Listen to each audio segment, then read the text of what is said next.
have. We do abide by the policy of visual scans every morning as students come into the building. So every student is visually scanned before they go into up to their locker spaces or into their classrooms. How many students are there? 420, 3K to 12. Lucas from the State Journal. What part of the school did the shooting happen in? Say again. I said, what part of the school did the shooting happen in? It happened near the, so the school is obviously segregated into sections. I'm told that it happened at a period of time when the transition was complete. Students were where they were supposed to be, near classrooms in the hallway. I did not, again, go into the school, so I don't know the exact nomenclature of where it happened, but it happened in the learning part of the school. So once. Barbara, speak to that, maybe the specifics of the layout of the school. Yeah, because we're still investigating, we'll just leave it at that.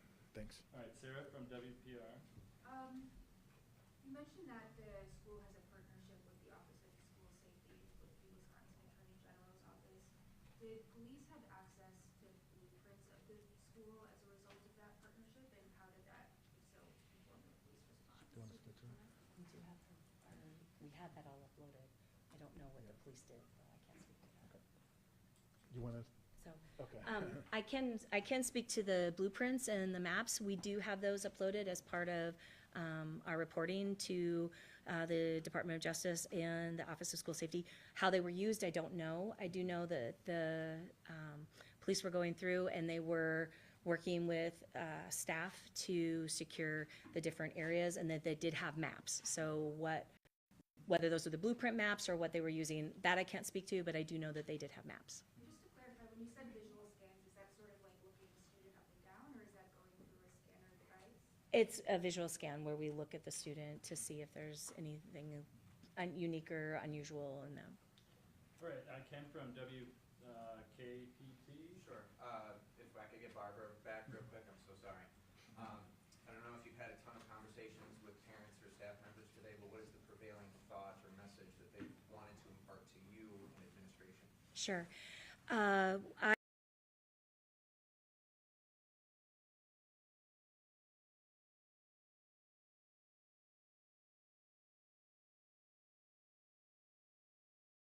In life, they were supportive, they were amazingly patient and kind. They were offering repeatedly, we're praying for you, we're praying for our family, because at ALCS we call ourselves the Challenger family. We see ourselves as a family, not just a community, and whether their child was affected by this or not, they were affected by it, because what affects one part of the body affects all, as we know the Bible says, and so we hold that dear. We also have a very strong faith in our community that in spite of tragedy, God is working, and we believe that God is good in everything and that he turns beauty for ashes. And so I had a number of families who mentioned that to me, that this wasn't a surprise to God and that he's going to do something mighty with it. And so we're holding on to those words, and we're continuing to believe and trust in him. He is our foundation at Abundant Life Christian School. We exist to bring and to build disciples of Jesus Christ, and so we have complete faith that he will carry us through this. All right, Danielle from Cap Times. I have another question for Barbara. Sorry to bring it back up. Yeah, that's fine. So what details can you share about what students were up to right before the shooting started, the environment? So some of this is part of the investigation, so I think there's limited things that I can say at this time. Once the investigation is complete, obviously there will be more that will be shared. We certainly don't want to say anything that would impede MPD. Yeah. That would be critical, so I will actually step aside and let the Chief Barnes speak to that, because he is the lead for that. Yeah, I don't have anything to add. We're certainly working to get as much information as you can. We'll do a fourth, I think, press conference today, later on today, I think at 8:30. And so hopefully we will have a little more information for you. Okay, Dee with PBS Wisconsin. Chief Barnes, were there other search warrants executed today in addition to the house on the north side? I'm not aware of any. All right, Carl from NBC 26. Yeah, I have a question for Barbara. Was the shooter at school at the beginning of the day, or was there a forcible entry later in the day? We believe that. I believe that's a you question. Yeah, we believe that the shooter was at school. We have no information that there was some type of breach to the school. Okay, Jenna from WMTV. Team J4? Yep, sorry. Okay, that's okay. Question for you, Barbara, if you don't mind. Can you just talk about, Chief earlier mentioned how teachers and employees and staff really follow the protocols that you guys had practiced in place? I know that this is an emotional event, obviously for students, but those teachers really take it to heart when they are sitting there protecting those little ones at the school. Can you talk a little bit about what they did right in this situation? Obviously, this is tragic, but unfortunately, we've seen school shootings play out that are far worse than what we saw today. So it's timely that just prior to the start of the school year, we had a retraining. We train on this. We do lockdown drills. We do evacuation drills as part of our standard drill protocols. Our students are versed in that. Our faculty are well versed in that. The training that we did with MPD at the very beginning of the year prior to the students returning to campus had some new updates, and so we had looked at some of those things. So I think everything was very fresh for our faculty. We follow the protocol of always keeping our school doors locked, and so that is one of the things that makes it quick and easy to secure a room. I was actually teaching at the time, and so following those protocols as a teacher would do, we take care of making sure the door is secure. We shut the door down. We get the students to a safe part of the room, and we prepare. The students handled themselves magnificently. I cannot tell you how well our students did in that process. They were clearly scared when they realized, when we practice, we always say, this is a drill. It is just a drill. When they heard lockdown, lockdown, and nothing else, they knew it was real. But they handled themselves brilliantly. And our faculty, kudos to them for following the protocols, keeping their students safe, doing what we have been trained to do. And so much credit of that goes to the Department of Justice and the Office of School Safety. We have been through a number of trainings by them, and we follow their standards. And while we had never hoped to actually employ them, today they helped keep students safe. We have an additional comment. I'm Trish Kilpin, the Director of the Office of School Safety at Wisconsin DOJ. And I just would like to reiterate something Chief Barnes had mentioned earlier, and that is that targeted violence is preventable. That when somebody conducts a school shooting, they don't simply snap. They don't just decide one day to engage in egregious behavior. Instead, they make a decision and start research and planning towards an act of violence. And when they're on that pathway to violence, they often demonstrate observable behaviors that others notice. 82% of the time, somebody knows about a school shooter's plan to attack a school. So I encourage all in the community, students, parents alike, to report to Speak Up, Speak Out Wisconsin, our 24/7 call center, where we do receive concerns about planned school attacks and deliver them locally to local law enforcement and schools to intervene to prevent violence. Can you say and spell your first and last name, please, Chris? Trish Kilpin, TRISHKILPIN, Director, Wisconsin DOJ, Office of School Safety. All right, Charlie from WRT. Yeah, this first question is for Director Weir, or Weir. I know that the school was on the last days of classes before community processing, understanding that you might not know yet. Sure. You have in the works.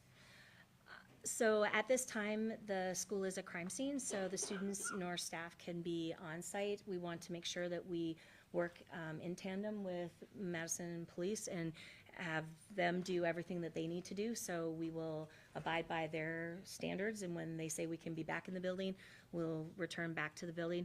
We do have a goal of trying to get our staff together here early in the week and then try to have some community opportunities for our students to reconnect before the holidays.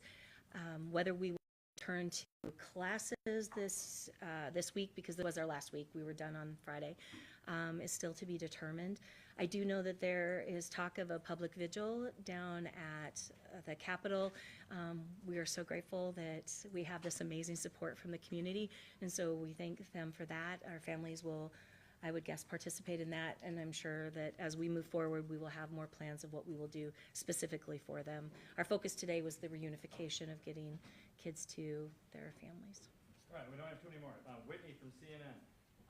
Through the parents' cooperation, and I know you're reluctant to talk about one at this point since so much to know, but have they given you any indication that they know perhaps what the motive is? They're still in interview, so we don't know what they're telling our detectives. I can only tell you that because they're still in interview, because they're still talking, we are getting cooperation from them. As to the specifics of what they're saying, we don't know that. One of the things that we try to do, that we've learned doing interviews with people who are cooperative, is not to interrupt. And so I would not want to interrupt the interview just to give information. We'll come back a little later. If we can have more information, we'll do that. Thank you. All right, Rob from Fox 9.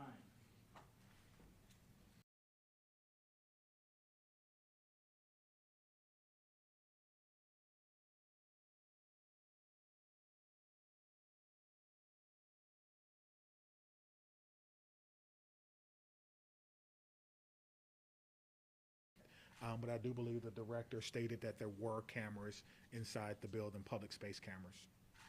Dane from, go ahead. How many shots roughly were fired? Do you know yet? No, we do not know that. That will be a part of the forensic investigation. Our crime scene investigators will be going through that. And we have also have been offered help from the FBI if we needed additional help to actually process the scene as well. But right now, that's a question that we really cannot answer. Okay, Nick from WISN. Is anyone in custody, and is there any reason to think that there is anybody else involved? There is not, no. Brett from Fox 6. Were there any other weapons or any notes left behind? Not that I'm prepared to share now. Bob from ABC News. Good. Yeah, we were wondering where the mayor is right now and what is more important for her than attending this press conference. She was here earlier. She gave her statements, which I thought were very appropriate. We're going to do multiple press conferences, and so we want the focus to be on information for the community that's going to come from the police department. So that is what I will tell you. She was here earlier, and maybe you missed it, but she was here. I also want to say that Will she attend later tonight? I do not know that. I do not know that.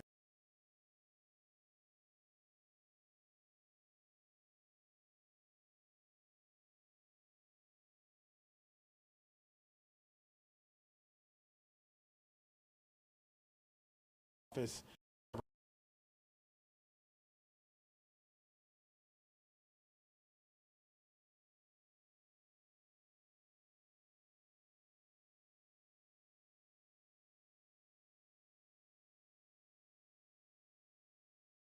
What's that look like? Sure. Yeah, yeah. 2 levels. Sure. So we do not have a school resource officer. Again, as a small school, that is outside of our possibilities right now. We are a 2-level school, so there's 2 tiers to us.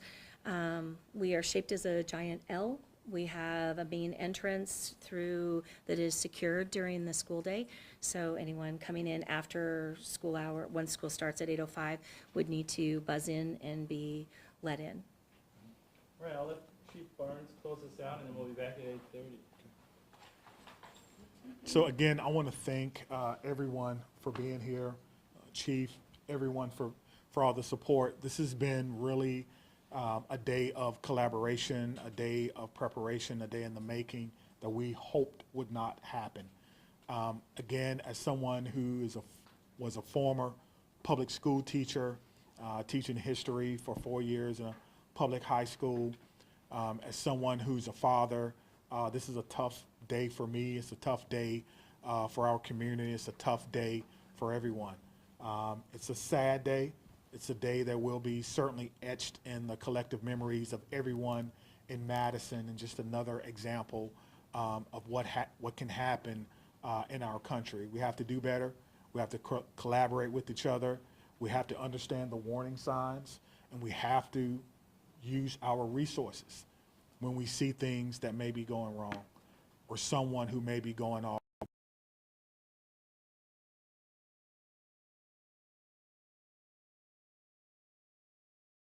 And so all children have been reunified with their parents.